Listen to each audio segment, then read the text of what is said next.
Hi, I'm Matt from the Luma Time. No, what? No. This is not what we agreed. And I'm Nick from Evocatus.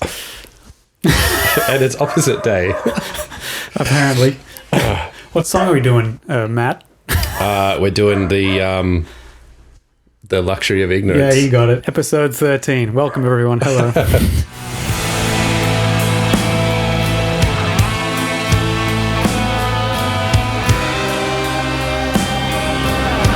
Now that I think about it, I think on a lot of podcasts, they even do a whole episode where they just get to know the people on the podcast. And I think from episode 1, we were just like straight into BAM, content and just... like we know each other, whatever. Yeah, doesn't matter about them. Yeah, exactly. Yeah. But I'm wondering, I might take this moment just to say that this is Nick Shields, all right? This is, he is the frontman of a death metal band called Evocatus. What's that? Death metal. Death metal. It's got front man. Where else are you going to stand? Anywhere. It doesn't matter. But later next month they're playing a sold out show in support of Ailstorm at the Metro in Sydney. So very exciting. Big shoes there to fill. That's not quite the right analogy, but a lot of pressure. Not to put any pressure on you, but a lot of pressure. It definitely sold out because of us being there. Very important factor. But yeah, pretty excited. It's a big thing. Like I love going to the Metro. In terms of big scale shows, it's an intimate venue. It's pretty punter friendly. Yes, plenty of good spots to be to see. There's that tiered section at the back there. Yep. So short people like Ange can still enjoy the show, and people can chill back there, or can then go down the floor and run amok. How many shows do you reckon you've been to at the Metro? At least 10, I reckon. Yeah, for sure. It is. Yeah, it is one of the venues that the metal bands and the prog acts and so on, that the kind of thing that we like tend to end up at. I mean, there's a few venues in Sydney that do that, but for sure. But the Metro is a favourite of mine. Yeah. Just because, it's got a great layout for a punter, and it's a big stage. It's just everything is good. You'll be able to dance around and go crazy, and we'll see what happens. I don't know. You're making me nervous now. Are you like rehearsing extra hard for this as well, or is it just like we are terrible at rehearsing? Or you're always well prepared enough that because you never totally slack off, right? You're pretty consistent. Because it seems like you're doing gigs regularly, and that, you are rehearsing between them, so it's not like you have a hiatus and then you come back onto it. Not a hiatus. That almost sounds like a dirty word, but there is times where we always amongst ourselves talk to each other and organising stuff and whatever, but mostly we're just jamming immediately before a show just to iron out any creases. Yeah. And that's pretty much it, really. We're phenomenally bad at regular rehearsals. But in this case, it may be that you don't really need it. Yeah, because you're pretty well it's rehearsed regularly at enough. What you do. As long as some members of the band, I'd say probably very importantly, the drummer is confident with the material. As long as he's practicing. I mean, if he can hold the song together and I can hold the song together, other mistakes from the other guys are mostly permissible, unless we totally drop the ball. But I mean, for a punter watching the show who's otherwise unaware what's going on, if the drummer screws up, it's pretty obvious. Yeah. And if the singer... So no pressure. It's cool, Adam. Go get him, buddy. But no, I mean, I have full confidence in Adam. I've seen him work. He's a real workworkhorse, and in the time that he's been in the band, he's I couldn't have it any other way, really.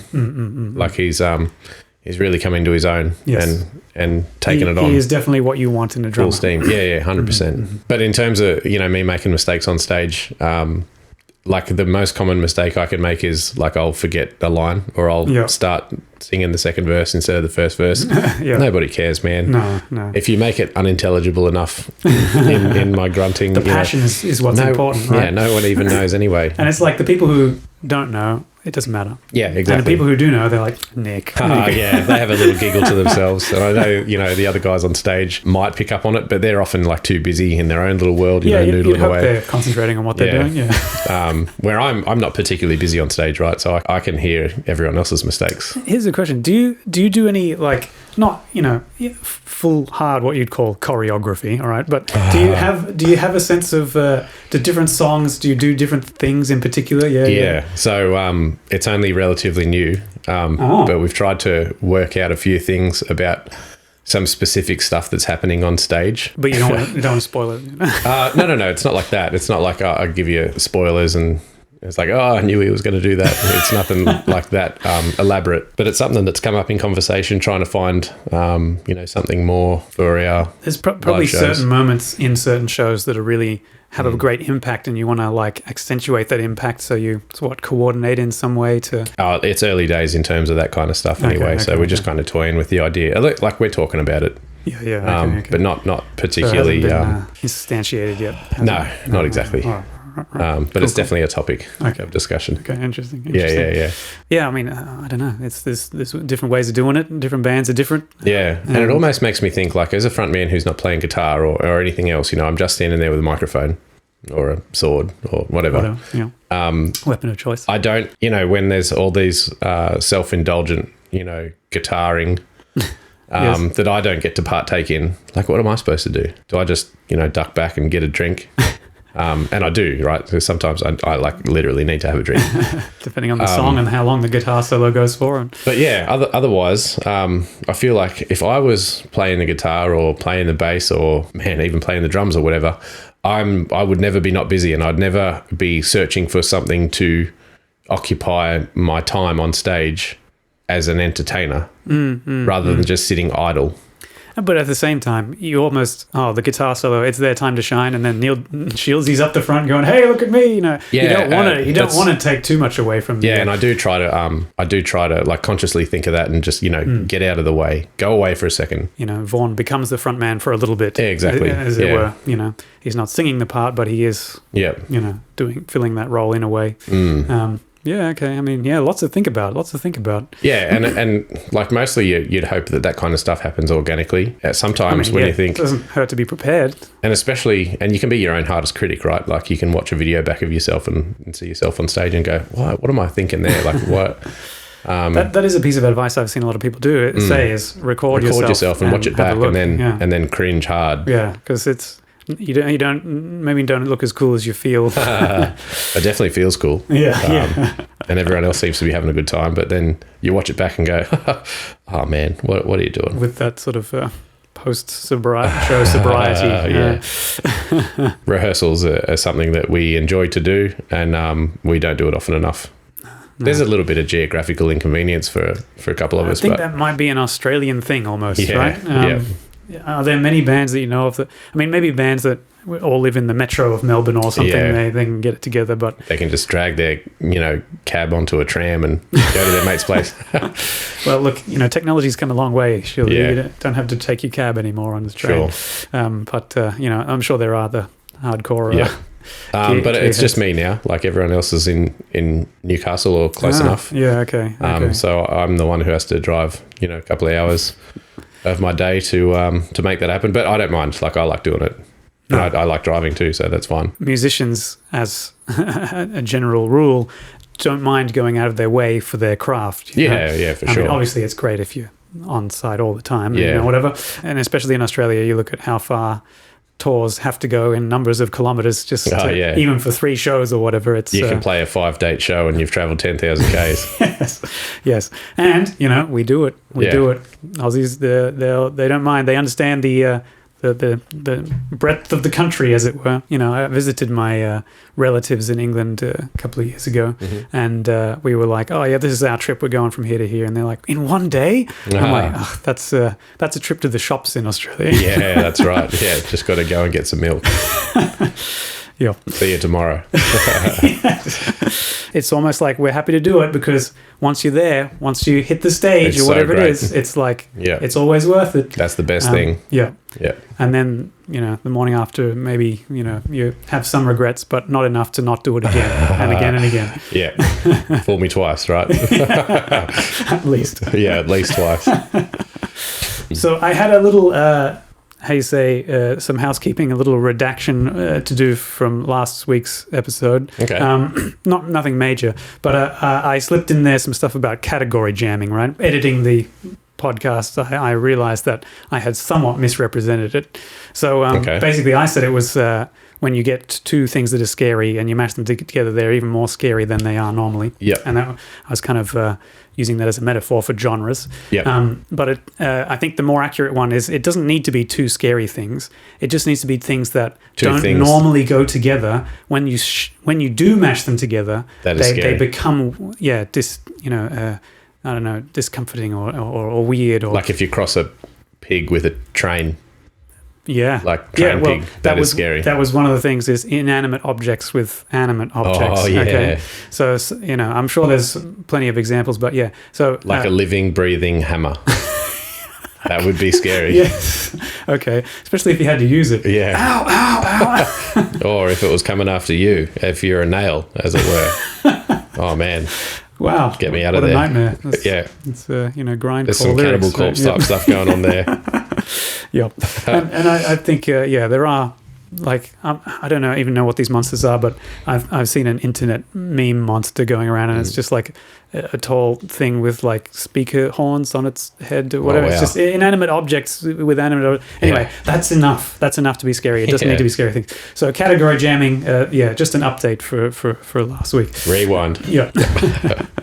The other thing was I saw a review come through for our album, and this wasn't the highest score we've gotten off of people, but I think he kind of gets it. So I wanted to read it out and see his thoughts on it, because he was like not overly pandering. It doesn't feel like one of those reviews where, like get a room kind of thing. Yeah, it's like so anyway, I'll read it out. Okay. So this is from a place called The Goat Review. Well,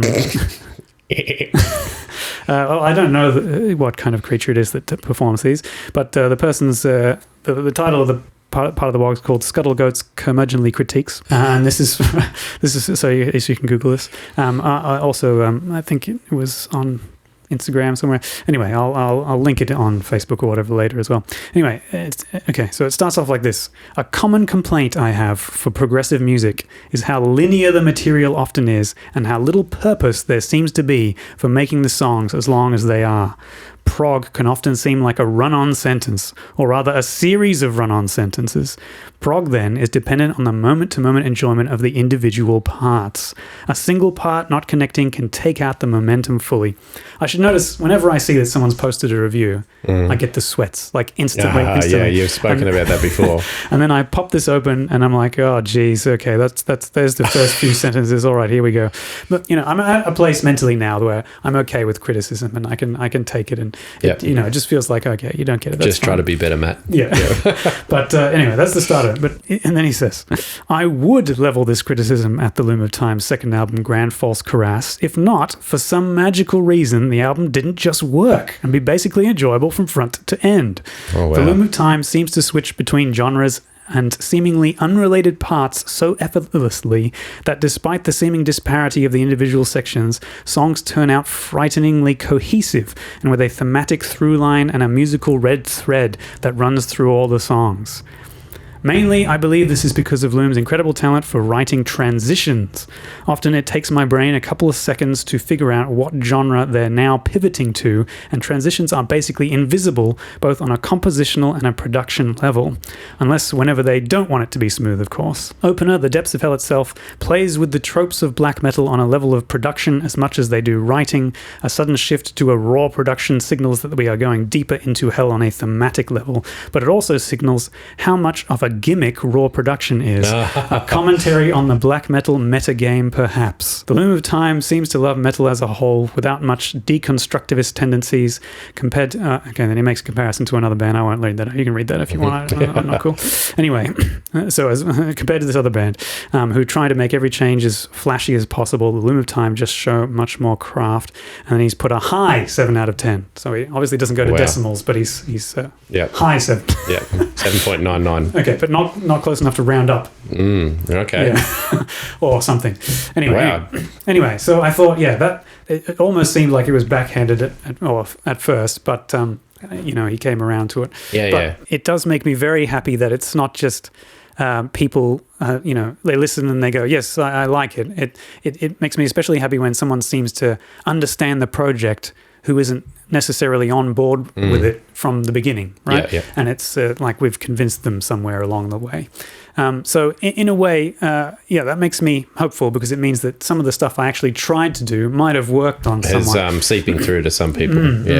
Because I know we talked a little bit about expectations and so on. Yeah, and also like with the flow and composition and how it's come out. Yeah, and this guy, may not have ever heard us before, but now he has, and he's at least saying some of the things that we hoped would be true. Yeah. Now, again, without even knowing that that you had that in mind. Yeah. Or that I was going to say challenge in front of you, the goal of what you were trying to achieve. When you compare it to Nile Reich and the way that you felt about how it came together. Yes. This felt a lot more like musical. Yes. As opposed to just a riff salad. Riff salad, yes. Cool. Yeah, I mean, that's interesting. I thought when you were reading that out, some of the stuff that he brought up that we're talking about now, I thought, oh man, did you help this guy write that review? I did not. I do not know Scuttle Goat. All right. No, good. That's a good review. Yeah. So I just thought it was interesting following up on some of the stuff that we did talk about. I guess it's not just all in my head, and it's not.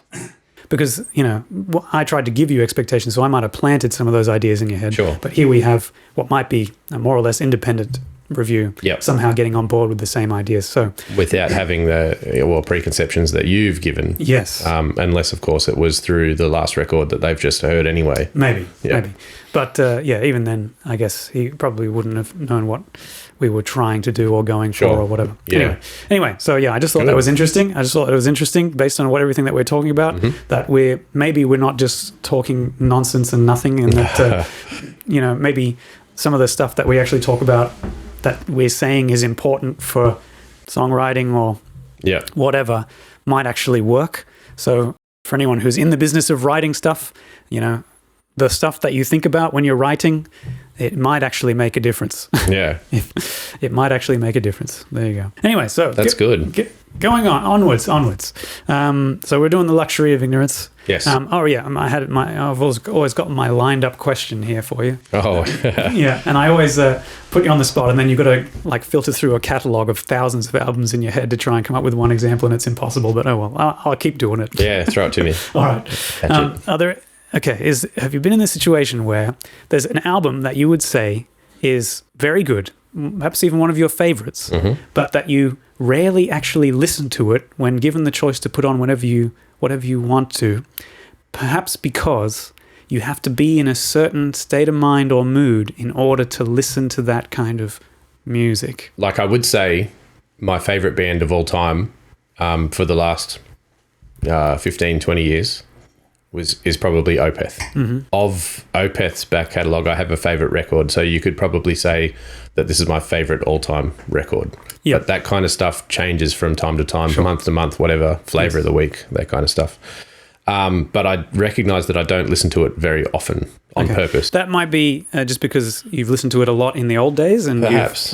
Yeah. Is there anything that maybe we could explore that? I guess if it's relevant. But is there anything that, even though, let's say, you haven't listened to it as many times as some of your other favourite records, that you'd still count it as your favourite, but because of the nature of the music, you have to be in a certain mood. Headspace to listen to it.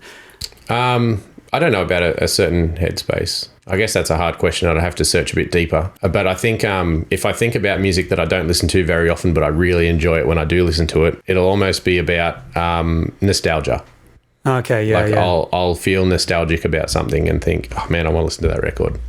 Okay. Because it'll make me remember a certain time of my life or a feeling or something like that. So I mean, certainly I do have records where, when you're just almost fatigued on whatever, other music or life or whatever, that you just want to pull out that one that every inch of it, and you've heard it 1,000 times before. And it takes you off somewhere else. Yes. Well, just for the record's sake, that record for me is Watershed. Okay. By Opeth. Okay. And it was a favourite for me even before Heritage came out. Like Watershed came out and I was like, this is it, man. Like, this is the best thing that you could make. And I think it's because it's incredibly diverse in Opeth's sound, and the heavy parts. Make no mistake, Opeth are good at death metal. Yeah. Even though it has a certain tinge to it as well. It's not death metal like. I mean, correct me if I'm wrong, that's the first and last Opeth album with blast beats on it, I'm pretty sure. Blast beats? Yeah, because that's Axe, right? At the end of the... Yeah, I think it's got a couple on there. Okay. Yeah. I didn't realise it was going to be the first one, but almost certainly the last one, unless they... I don't know, does it still count as blast beats if you're using brushes? I don't know. Good question. Chime in. Any drummers out there going to comment on that? So here's I might give some examples on my side because I had something at least. And Opeth might not a bad place to start. There's something about some albums for some bands where it feels like not necessarily their best album, although it could be, but it seems like they've reached the goal they've been searching for all those years, if you know what I mean. Okay. The sound they were aiming for, right? And they reached the pinnacle of their sort of professionalism in doing what they do. And I think maybe for Opeth, Watershed was kind of like that. It feels like almost everything was building up to that album. Yeah. And that's why it almost felt like they finished that, right? And now Heritage... That's it. That chapter is done. They've peaked. Yeah. And then... not to say that it went downhill, although, half the fan base would say that. But it went on just a different tangent. Like they got to this fork in the road and went, bye, I'm going that way now. Yeah. See, I think I'm pretty sure it was Abath from Immortals saying about Sons of Northern Darkness. He said that was his... the end of his direction with that band. Okay. Now they did release one more album before he left. It still serves a purpose that was what was going on. Yeah. And so I always think of you might have three things. You might have the album where they've done their best work as what they were aiming for, your favorite album and their best album. Those three may be the same one, but they might also be three different ones. Yeah. And of course, like a lot of those things are subjective too. Oh, of course. I mean, you've got the band's own perspective. Yes. Even that might vary amongst the members of the band. Yes. And then you've got like the critics' version of that and then the fan base and blah, blah, blah. Yeah. They're all different. Perhaps even, but for any one person, let's say, you could have those three. They might be all the same album. They might be different ones. Anyway, so with my idea about the being in the right mood here, Opeth is not a bad place to start because Pale Communion didn't initially click with me, and I really liked Heritage. Yep. And I think one of the differences there is that Heritage feels like quite a set of distinct songs with different styles, whereas for me Pale Communion feels like almost this running stream of consciousness set of album that feels almost like one giant song that feels a lot more cohesive, because I wasn't expecting that. I was expecting more like Heritage. Didn't click with me initially, but then upon reflection, getting used to that idea, it became one of my favorites of the new era of Opeth. And but I think I do have to be in a certain mood to listen to it. I think when you're just in the mood for some rock and roll and the Heritage style thing, then there's that. But then this one is kind of more atmospheric almost, and because it feels like this huge cohesive piece, it's kind of more of a commitment, as it were, to sit down and listen to it.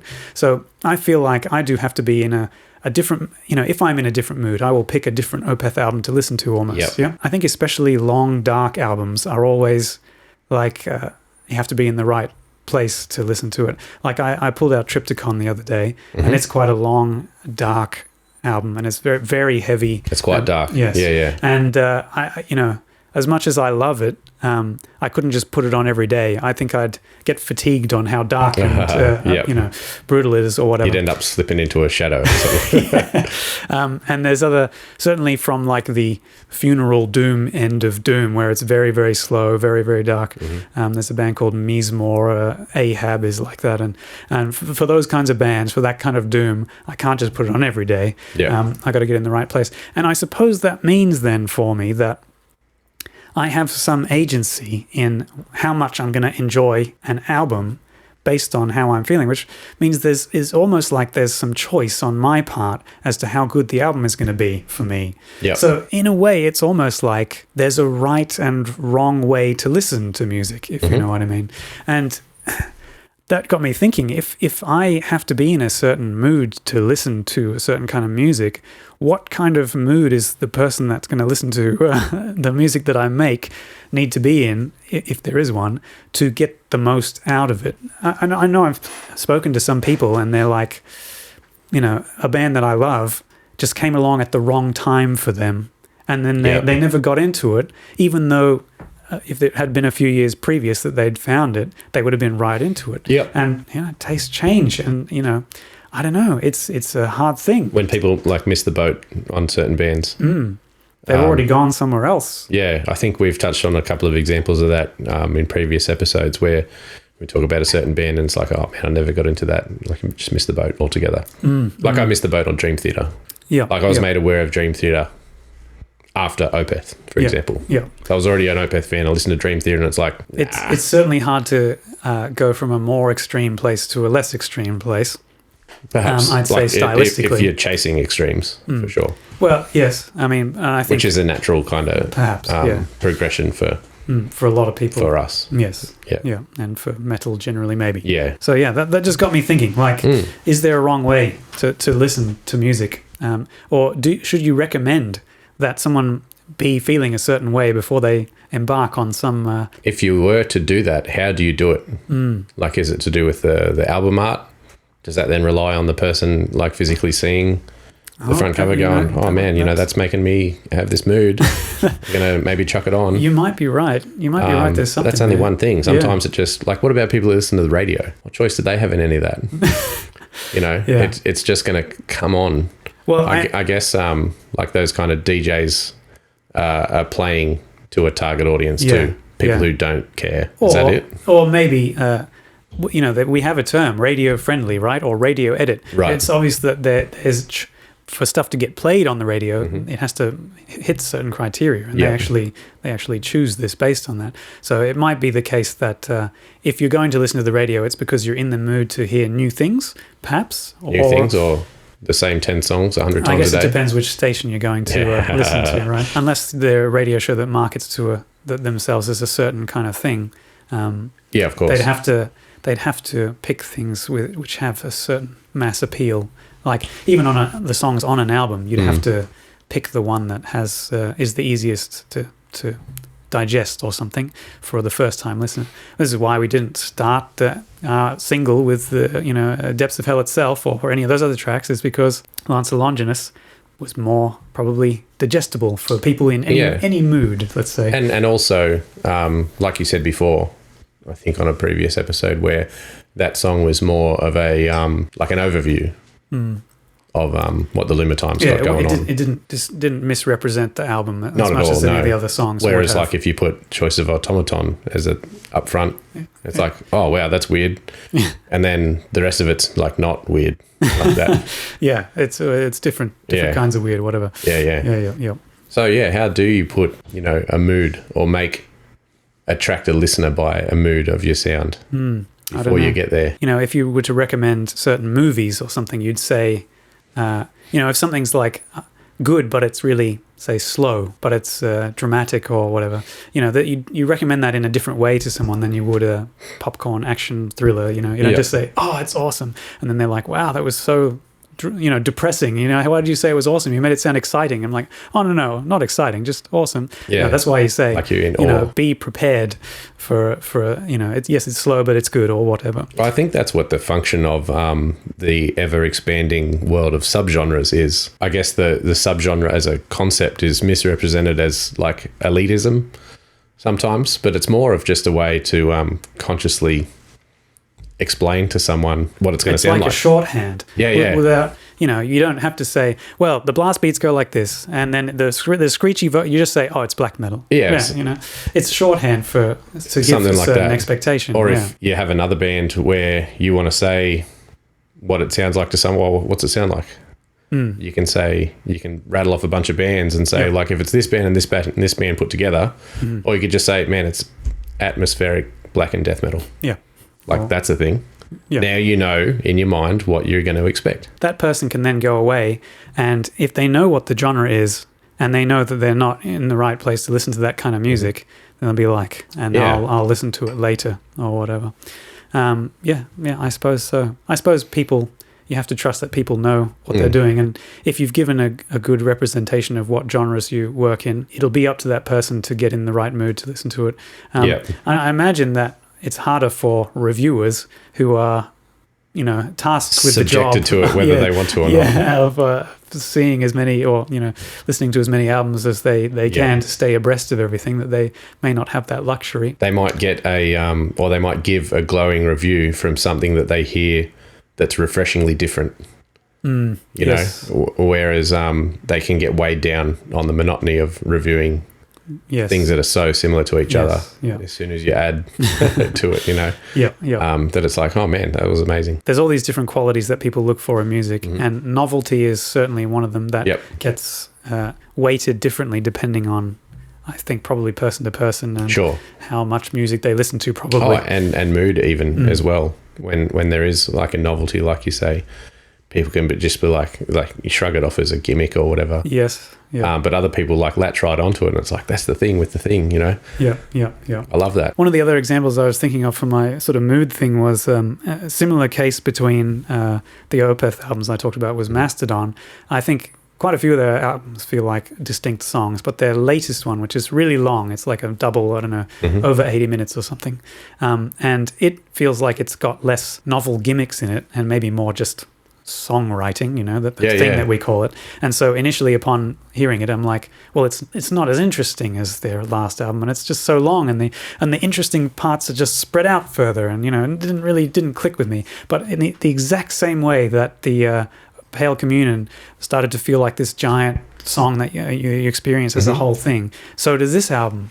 And then I did end up watching the little making of they did of it, and that's what they said. Said, this one's for the guy who just wants to sit back and just absorb it for an hour or so. The mood that you're in, I think, does color how much you're going to enjoy something. Things like genre description reviews and all that stuff is like a good way to prepare someone, but it's going to be up to them, I suppose, ultimately.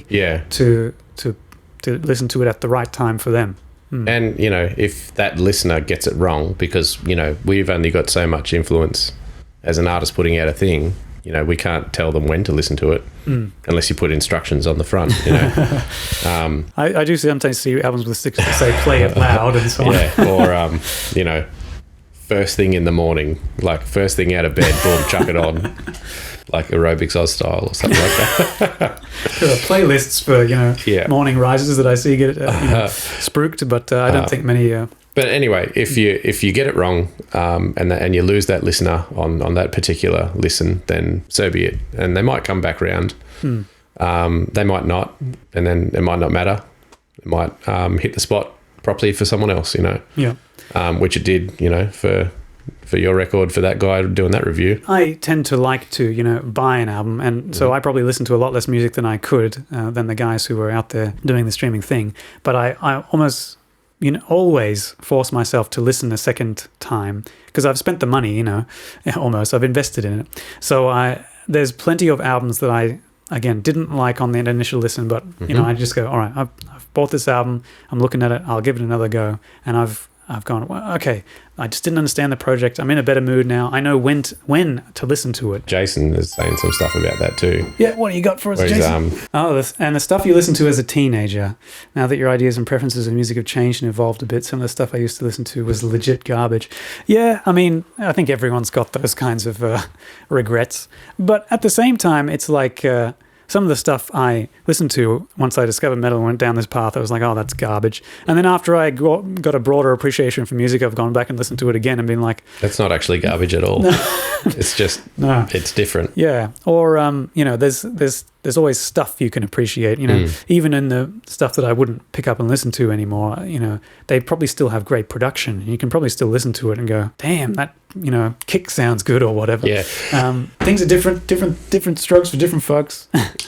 Some of it was awesome. Yes. Some of it was awesome. So yeah, I mean, that's, I guess, another thing about albums is sometimes they stand the test of time and sometimes they don't. Very hard to tell whether that's going to be the case. Up front, it takes something special to say instant classic. Exactly. And like they exist, right? You hear something and go, oh man, that's an instant classic. When a band has really hit the mark of what they were going for and done it in a professional way and so on. So yes, those things exist too. It's incredibly hard, I think, to know whether the music that you've made yourself is going to be how you're going to feel about it in some period of time. Like, going through the writing process is like an ups and downs of whether, oh yes, this is great, I'm so proud of it. Oh my goodness, this is the worst music I've ever made. Oh, this is great. So there's a bit of a cycle like that for me as I'm writing things, but almost a mood thing as well, right? Yeah. When you're in the right mood to listen to it and you go, no, this is good. I've done okay. I've done a good job. Yeah. But also you need to know just to cut it at some point and go, all right, it's probably good enough. Done. I've listened to it enough times to not know what's going on anymore. I'll just have to release it and see if it's good. Yeah, stop deleting the demos. Yes. Stop deleting demos. Yes. Just get it out there. And, that is advice I've seen from a lot of people is don't be too worried about perfection on that on your release, because it's always going to be a stepping stone to future things, and it's a learning process to go through getting it released.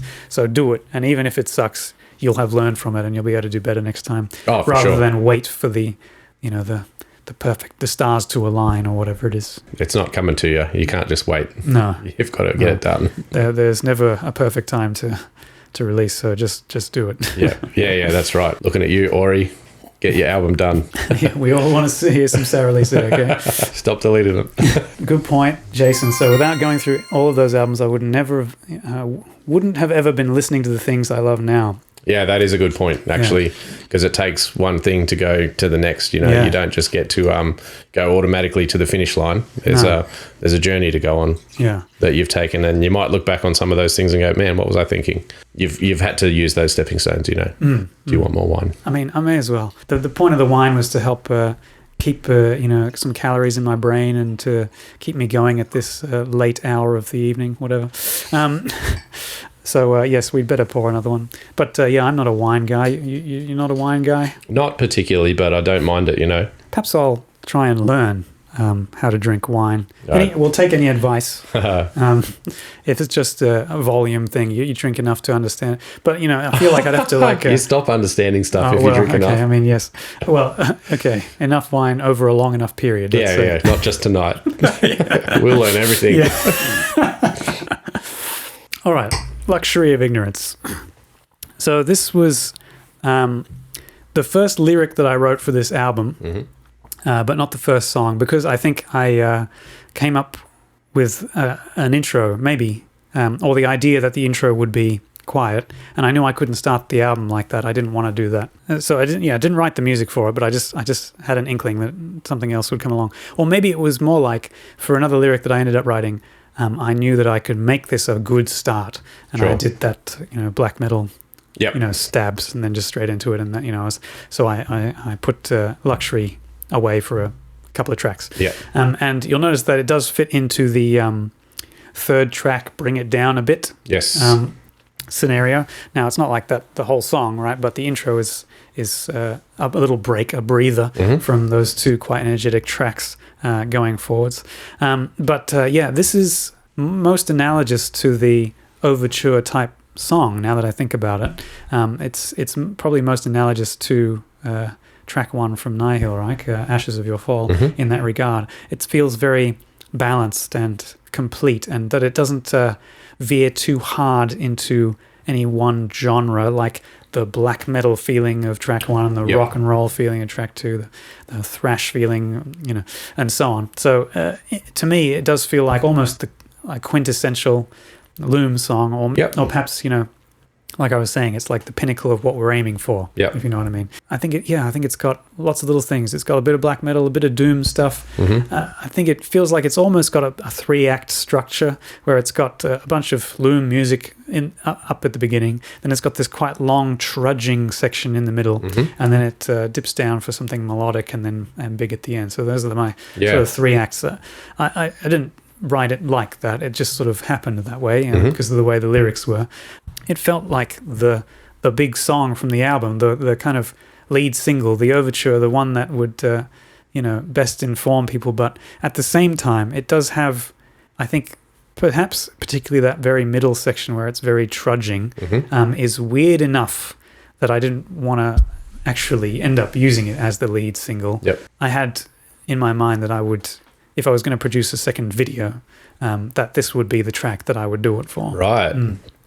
And I obviously went through a lot of ideas in my brain, but I don't think I could settle on one that I could pragmatically bring to bear. So that's the thing. You just got to get it done. Yes. There were pragmatic reasons, perhaps. Sure. We've been thinking about this for a long time. We recorded it back before COVID. I was like, all right, I'm going to film a live video clip, and then COVID happened, and then all the lockdowns and everything. So that's not why I wanted with a animated video clip for the other song, but you wanted that sort of variety. Like you had the lyric video for one of your evocative songs, and you had the live video and so on. So I think that's a good variety. I think you had a good setup of 3 singles there, but anyway, it didn't work out that way for us, but that's fine. Anyway, that's how I felt about Luxury of Ignorance. I'm trying to think of the gimmicks that we've got in this song. How do you mean gimmicks? What do you mean? Oh well, it's the unique thing that makes the song Well, I mean, there's a hugely obvious one where you've taken a massive deviation vocally, and you have a guest that has not the only solo vocal, but it's a pretty important one. So talk about that. Sammy is someone I met on my foray into trying to join bands, in the local area. And because she's from here, right? Yes. Look up her band. It's called Cacti Moon. It's not like a metal band, but it's got rock and folksy and all these sort of things going on, and it's very cool. Anyway, she's just a very talented singer. Yeah. And I think, I think I look at every piece, every chunk of the song, every riff, every chord progression, whatever, and I go, what can I do to make this spicy for the listener, right? Yeah. What can I do to add a layer of interest? And I think I got to that lyric, and I don't think I could really do it justice. Yeah, I can sing it. I can sing it. I wrote it so that I could sing it. There's a demo of you singing it, right? Yes. Because you had to give it to her to learn it. Yes. So we need to hear that. Maybe. Chuck it in the comments. But she would have changed it a bit to her style, so it's not exactly the way I envisioned it, but that's fine. That's kind of what I want, that collaborative spirit. Yep. I think it was just a great solo spot, a really melodic place that we could do this, and I think, what can I say? It's just you got talent, and you can bring it in, and you can make a highlight of it, right? And it provides that variety. It provides that uniqueness to the song. It provides, actually, if you have a listen to the album, it's almost like whenever my vocals get through a verse, it's like I have to change it up in some way.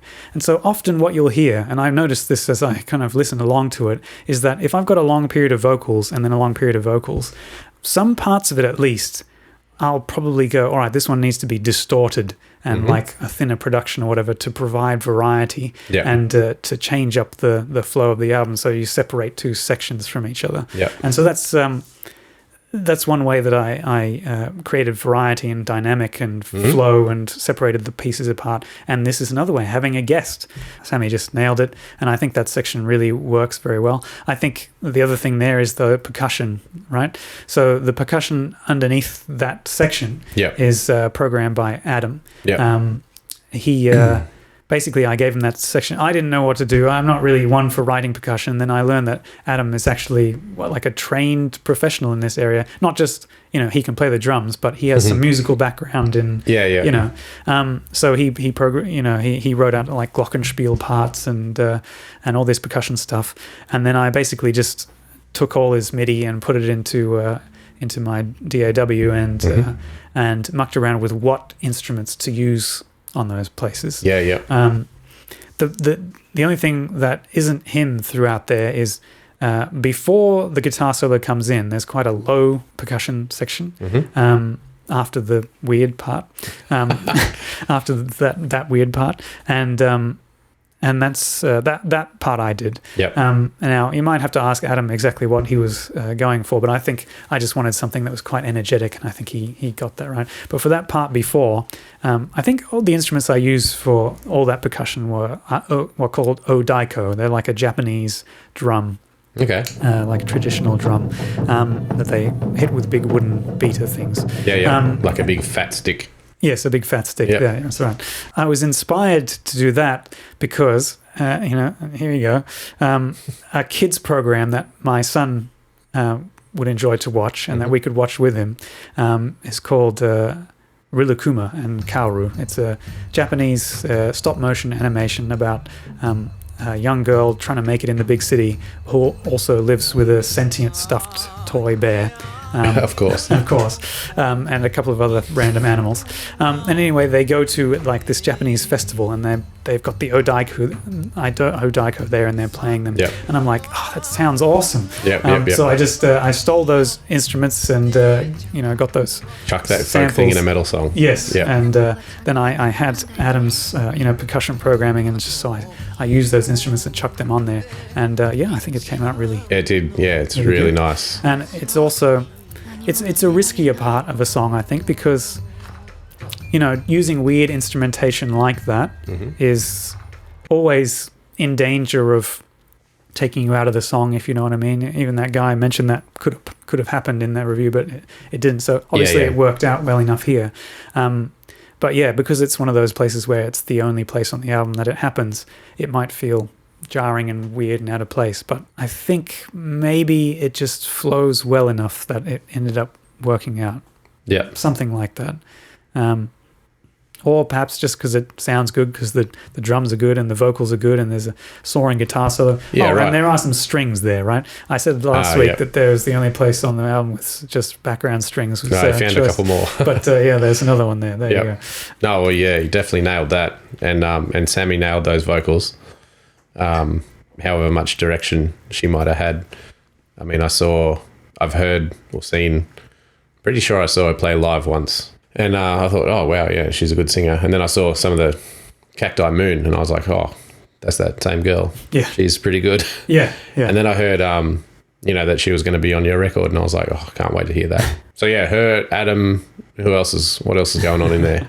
I originally wanted a guest guitar solo in the beginning of that chuggy section in the middle, but couldn't get that to work out, so I ended up playing that guitar solo. I think it's the only song on the album with a synth lead. There's briefly a synth lead at the beginning, and I think I was just looking, again, I could have done that as a lead guitar. Maybe after I had done the final track, which is all synthy, I was just inspired, and when I was going back over the other songs to add spicy stuff, I was like, oh, this could do with some synth lead. I quite enjoy that kind of synth wave music, as long as it's kind of cinematic, more like movie soundtrack style synthesizer stuff rather than dance music. But and I think maybe putting a little snippet in there, and I think that's pretty subtle in there as well.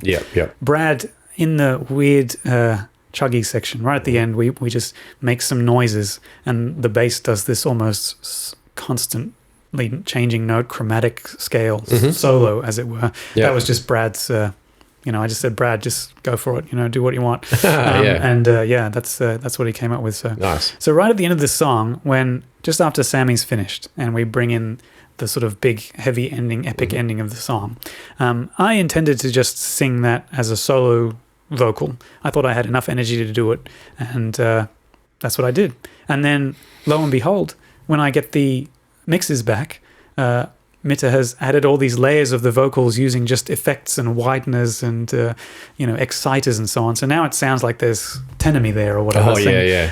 That's quite huge. I don't know why I didn't want to do something like that myself. I thought maybe adding too many vocal layers might overdo it or something. So we never did. I think if I had originally intended to do something like that, we would have all recorded those gang vocals together. But I didn't want to do that, and I didn't. Just didn't say I wanted to do something like that. But he just did it for you. He just did it. And, I don't think I could ever go backwards from there and go, no, cut out those layers. It sounds too big and awesome. Good job. Get rid of it. So, but I'm kind of amazed at listening to it now, knowing that there's just me there. Is it one take, or did he take a bunch of your takes? I don't think so. I think it's just one take that he's done his magic on. Yeah, okay. His Mitta magic. Copy paste. Yeah, I think it's more than just that, but yes. Actually, there is one little addition. It's there's a slight gap before some blast beats come in the middle of the song. And just during tracking, we're like, we need to put something in that gap. And so we're just like, gong. Let's put the gong in there. Yeah. So that's what I call the Mitta gong. It's just it's just yeah. I'm just like, Mitter, give me gong. I want gong, Mitter. And he's just like, oh, I can get you a gong. And so he's gone into his into his big. I think he's almost disappointed sometimes that I don't ask him for. Like, he's got all these samples, all this gear, all this stuff, but I come in with We're so buying well a Vibra slap. Yeah, I come in with all so well prepared that. But on this moment, I was just like, Mitter, have you got a gong? And he's like, do I got a gong? I got a gong. Got a whole folder of gongs, man. Yeah, I got a folder of gongs. So he whipped out a gong and just shoved it in there, and bam, gong, done. During tracking. Nice. Anyway, what are you, Jason? The call and response section, at least the slightly screaming response section midway through this, and it's great fun. Oh, yeah. Utopia. Yeah, so that one, I don't think we ever rehearsed that or I planned it, but we had Jason in the studio. Mm-hmm. There are quite long gaps between that in those vocal lines, so we just had Jason do that guttural low that I can't manage. I just can't do them, so I need hired help. Right? You can. They're in there somewhere, mate. You keep digging. You'll get it. No, it's not like that. That's one of those things where it just needed some spicy extra layer to keep things moving along. It's like every chunk of the song, I think you can just pick out some spice to put over the top of it to make it interesting, and that's one of the fun, challenging parts of writing songs like this, is to lay down the foundations and then go, all right, what creative thing can we do? It's just it's fun. It's fun and it's rewarding. And that was one of the many places that we did it. It was good that Jason had the time to just be a free agent. Yeah. Just in the studio to see what we could come up with and do, because later on the album he gets his solo spot. Again, that was not decided that he would do that until I'd recorded my parts and were not happy with them, basically. Yeah, right. And so that's where we went. But yeah, basically all the parts where Jason's just doing guttural background stuff unplanned, because if I had planned for it, we would have all done it. Sure. But I think doing it this way actually adds a kind of variety to the delivery. So I think that's probably a good thing. Yeah. So yeah, I try to plan out everything as much as I can, but in any places that there are unplanned things, but it still feels like there's a spicy thing that can be done, do it. Yeah, it's just there. You can just find it, add a little bit more spice. Yeah. And, no matter how much spice you add, you can always just bury it in the mix enough that it's not going to be overpowering. That's right. I think that central section where everything's just like was the thing I was thinking of as the unique thing for the song, and that I'd never done before, or probably never will again. Just to be that slow and simple. I hadn't noticed. Like, I know exactly the part you're talking about, but I hadn't noticed it as something that was not, normal for Loom of Time sound. But I guess now that you explain that, I agree. It's not something that you typically would have. No. The huge standout thing, I guess, for me, out of all of that was like the Sammy part, because it's so different. I mean, it's not so different. It's just that it's not you. And Jason he does sound like Loom of Time. Like whenever he's doing a solo thing, it sounds like him. Yes. Sounds like Loom. Yes. But the Sammy thing is new, so that's the thing that took me by surprise, I guess. I think what we're picking up on the difference here is that I'm looking at it on a sort of musical songwriting perspective, and you're coming at it more of a sonic perspective, right? Because if I had that's the only part I've had to play. I've just listened to it. That's all I know about it. Well, yes, but I mean, like, if I had sung that part, it might have sounded much less strikingly different. All right. Absolutely, that's right. Yeah. So that's what I mean. Yeah. It's I understand why it stands out, of course, and it stands out now to me as well. Like, when I first heard Sammy, doing it, I'm just like, how could I ever do anything? How could I have ever done it any other way? Yeah. And how could I ever sing anything again, right? What do we got? So, that's the other part that I wanted to bring up too, when you said, is there anything else about that song that's worthy of note, I guess. And Jason's just asked about that last scream in the very last part of the song, which is, a long scream. I think like I had to do a double take. I heard it and I was like, oh yeah, that's a huge ending. With that part that you were talking about, how Meta, did all those vocal layers, except for that last part where what is the lyric, like, this will not last? And then that like for ages. And the double take I did was like, I think the song finished and I was like, wait, what? And I put it back on again and I went, oh man, that is long. That's a long scream. All right, how many takes was that? Was that a one take job? I mean, it might have had to have been, I don't know. Yeah, like that's all you had in the tank for that one. It's like, right, we're going home now. I remember some of the gang vocals that we did on one of the other songs. We had to try and hold a note as long as possible. And I mean, it's a note of pride to me, like, because you guys are much more professional in the vocal department. I could hold on quite, whatever it is. I can't go very low, but I can certainly hold a scream for quite a long time, it seems. That part is just the very ending is very just epic and high energy and gets the job done. And what we were talking about before about albums that feel like they're one long song, I don't think our album will ever feel like that because I try to make the endings real big endings most of the time. Sure, yeah. And they really sound definitively like the song is definitely ended. This is definitely the end of the song, yeah. Are there any of the songs that just fade out? Previous two songs, so there's kind of a fade out at the end of Depths of Hell, but it also, the fade out comes after the end of the very big ending. And then Choices of Automaton. Oh, that's with right. a bang. Yeah. That's a very much a and big ending. And then they've just got this and then there's like a fade lush out. taper off. Yeah. No, I get it. It's almost like instead of asking the CD manufacturer, master, or whatever, to put a few seconds of silence in at the end of the song, we just wrote some gap. Sure. wrote something that fill it in. That, and then the next song just starts. Yeah.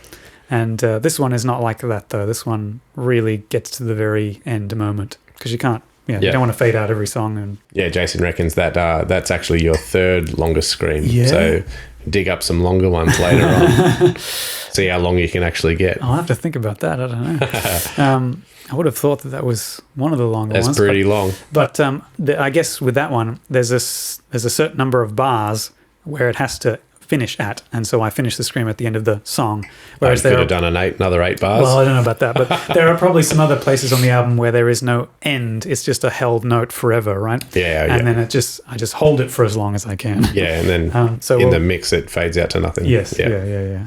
How about lyrically?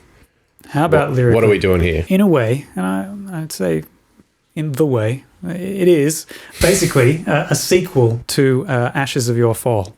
Lyrically, right. So, as a reminder, previously on Loom of Time, Ashes of Your Fall was about how Nietzsche came up with this Übermensch, Overman ideal that people could strive for in the absence of divine guidance on how we should live. That we should strive towards this next stage of human evolution or whatever it is, and we might end up being stepping stones to something meaningful and great in the future. And that it was saying maybe we could turn it around, and it was kind of hopeful, and it was like, we can do this, and you people over there who aren't doing it, be ashamed, but don't worry, there's a new generation of people, and we're gonna rise up, and we're gonna take this seriously, and we're gonna change the world and ourselves, and we're gonna do better, and things are gonna improve. All right. Now this song is more like, no, that's not gonna happen. No. Right. Rather than a sequel that's saying, It's not the Ashes of Your Fall 2. It's like the critique. It's like the the Ashes of Your Fall. Right. Yeah. And I quite like the idea now that I can take a lyric that I've done before and then write a critique to it in another song. Yeah. And even some lyrics that I've written post Grand False Karass, I've actually written a song and then written its critique, and I might actually pair them up and have them as a two-parter where they critique each other. But if there's anything that says that lyrics are not necessarily me trying to tell you something, it's that now I've written a song that is deliberately the antithesis of what I've written before. It's more like, even if all of that stuff that Nietzsche said is true, I think nihilism still trumps it, and that the idea of what's the lyric, what's the use of stepping stones sinking into endless depths? It's like, even if we are stepping stones to some greater version of mankind, it's like the sun's still going to expand and destroy all life in the solar system. You know, in the vast sea of infinity on either side of the present day, in that vastness, it seems that even our greatest or most influential philosophers' greatest ideas still amount to nothing, something like that. Because this was the first lyric I wrote for the album, I was like, I wanted to write something perhaps more poetic and esoteric and inscrutable. And so I think it's a little bit more metaphorical and not as straightforward. But to that end, I'm not totally confident I understand what I was thinking when I was writing some of those lyrics.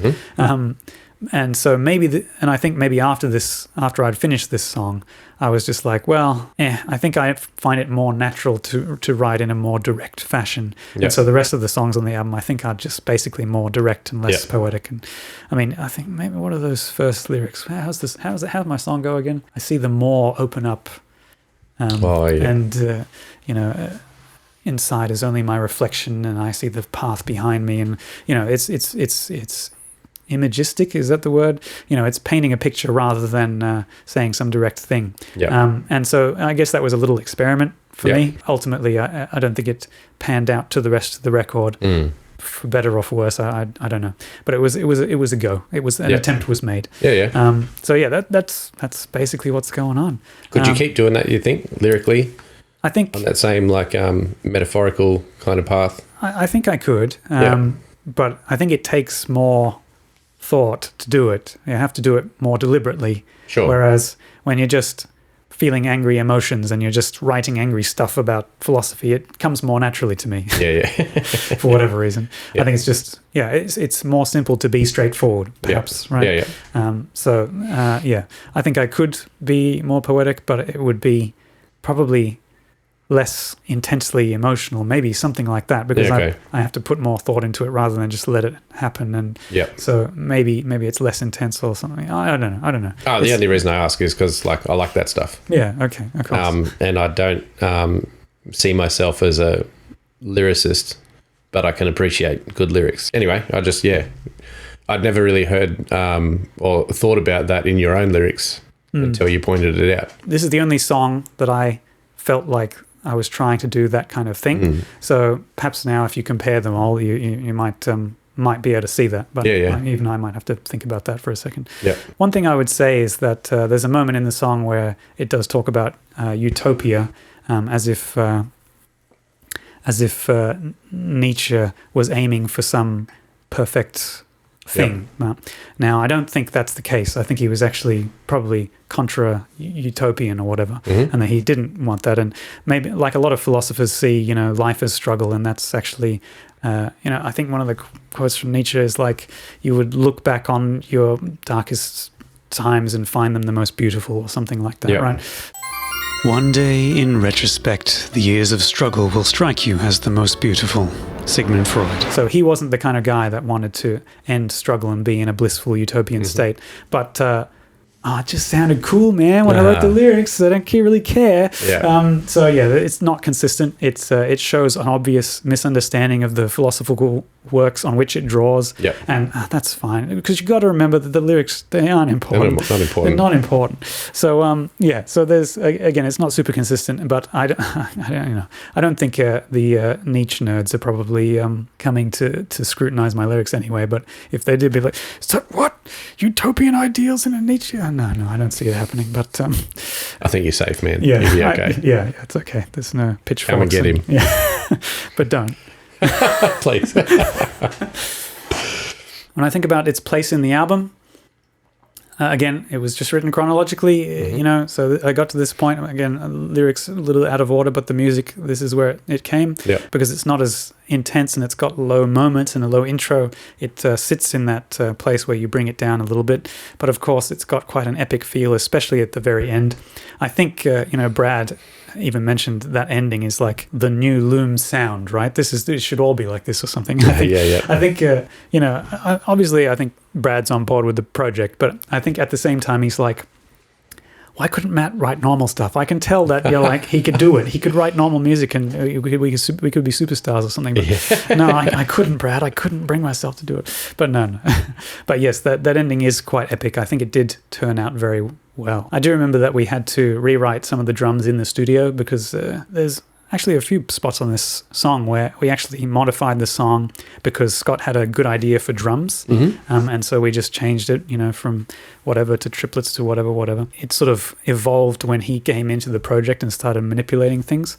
And I think the ending, sort of the way he was playing the kick drum and the rhythms he was using, we sort of massaged it all to come out the way it did, because I think it starts off with a pretty constant double kicking, and then it goes to something more interesting. And so rather than just have double kick the entire time and it gets fatiguing and so on, we did that sort of more interesting drum beat. So yeah, there was a bit of collaboration that went on, even at the studio. Like even at the studio. Not up front. Because at the 11th hour. Yes, and that's because I had played with Scott enough that I trusted him to do a good job. But we hadn't sat down and mapped everything out. Sure. Right? So it was the case that even though I had played it with him, in a sort of jamming scenario, I don't think even he had locked down exactly what he wanted to do. All right. So it was only when it came to track it for real that there were moments when we experimented with a couple of different things to get what we wanted. I think I've probably got the technology and the know-how now with drum recording that we could probably, for future stuff, demo it properly with him. And so I might do that for future projects. But for this one at least, there was a bit up in the air when we went into the studio. Can he write the drums, or will he just play the thing that you present to him? Yeah, he definitely writes the drums, because I'm not really a drummer and I couldn't do that. I paint with a very broad brush. When you give him the bones. And it's because I need something to get the feel right when I'm writing, but it'll just be pulling a couple of sampled whatever. I'm still using, I think, Easy Drummer 2 or 1, maybe even, and it just came with a pack of MIDI little grooves from just standard ones and a couple of guest musicians, and they're all I need to get a song feeling right. Drape the rest of the music over it. I gave that to him, but I think he probably listened to my demo drums once and was like, all right, I got this. And he wanted to do the rest of his stuff the way he wanted to do it. There's plenty of stuff that came out differently than I expected. Will he tab it out and give it back to you? No. Okay. No. And I think that's because he's quite organic in that process, and every time he plays it, it changes a little. And in a way, that's what I like, because for me, a piece of music, it really takes on life, I think, when you played it so much that you get bored with it and you start mucking with it. Right? I like that too. So I think it's important, actually, that we don't nail anything down too early, so that you just play it and you play it and you play it until the parts seem so normal that you actually you don't want to sit there anymore, and you start getting interesting, and that can add some of that spicy stuff. Right? It's an idea that I had too with like tracking vocals for demos at home. Is take the entire song and record the entire song with a different vocal style.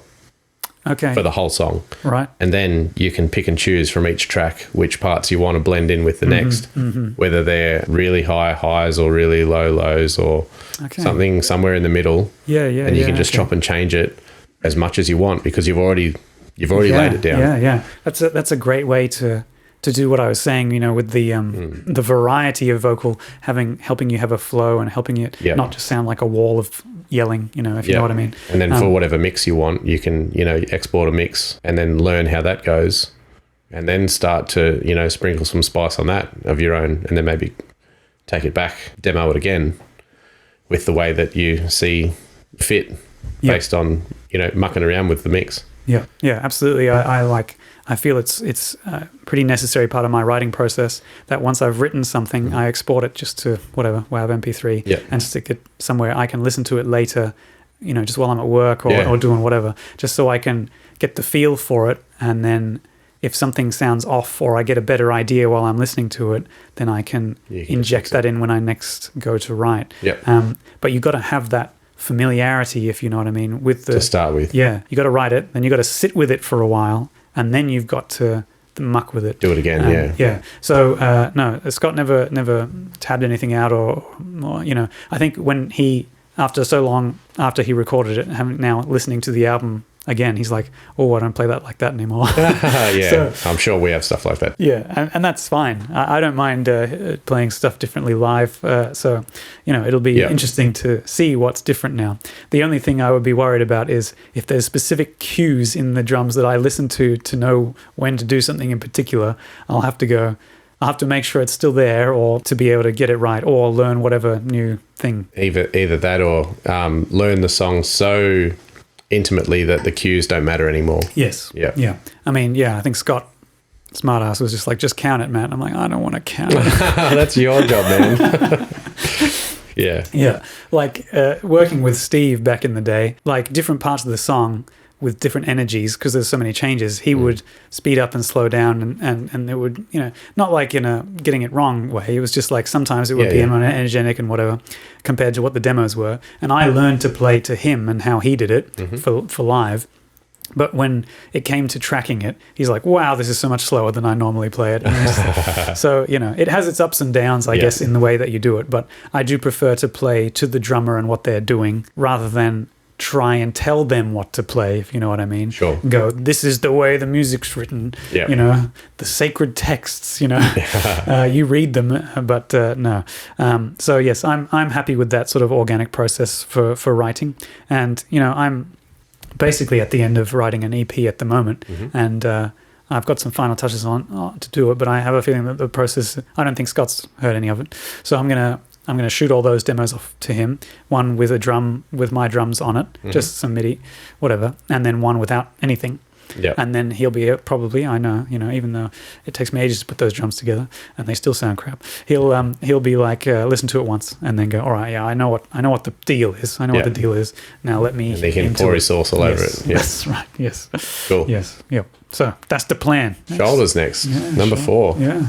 Well, the one you're most familiar with, you know, out of all of them, I suppose. Or so I thought. Yeah. Or so you thought. Or so you thought. You had some other things planned.